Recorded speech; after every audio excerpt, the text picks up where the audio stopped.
नमस्कार मंडळी.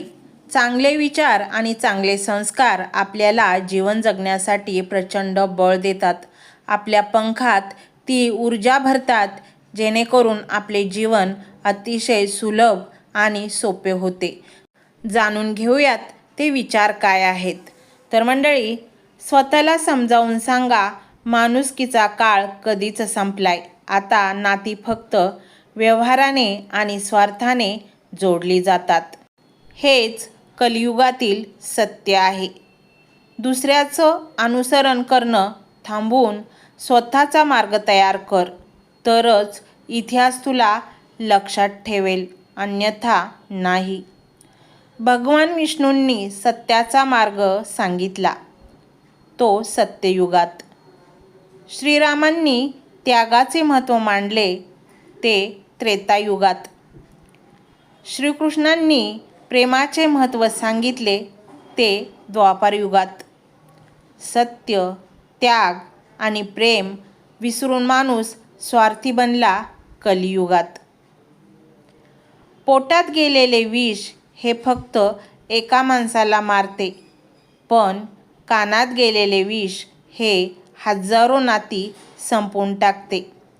म्हणूनच दुसऱ्याच्या सांगण्यावर विश्वास ठेवण्यापेक्षा स्वतःच्या पाहण्यावर विश्वास ठेवा. या गोष्टींपासून दूर राहा.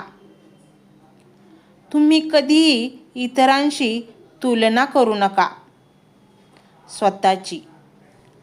उशिरापर्यंत जागणे हे शरीराला हानिकारक आहे. नकारात्मक विचारांपासून लांब राहा. वाईट व्यसन करू नका. अनावश्यक कर्ज घेऊ नका. काम उद्यावर ढकलू नका. कंटाळा करू नका. कोणाचाही राग व द्वेष करू नका. सोशल मीडियाचा वापर जास्त करू नका.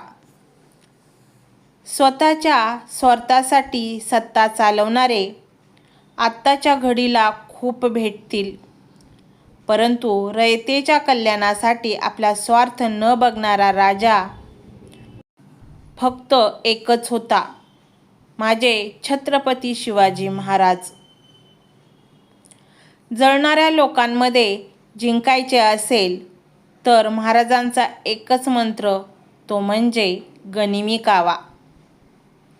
सगळ्यांना सगळं सांगत जाऊ नका, कारण एखादा माणूस कितीही जवळचा असला ना, तरी तो कधी गद्दारी करेल सांगता येणार नाही.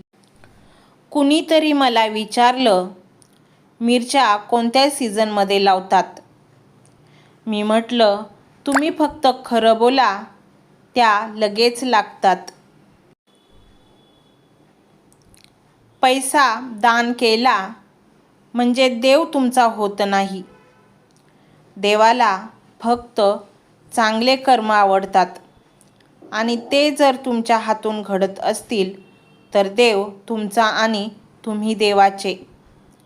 विश्वास ठेवा, आपण जेव्हा कुणासाठी काहीतरी चांगलं करत असतो, तेव्हा आपल्यासाठी सुद्धा कोणीतरी कुठेतरी चांगलं करत असतं, इतकंच की आपल्याला ते दिसत नाही. अडचणीच्या वेळी सर्वात चांगला आधार म्हणजे तुमचा स्वतःचा विश्वास, जो तुमच्या कानात हळूच सांगत असतो, सर्व काही चांगले होईल.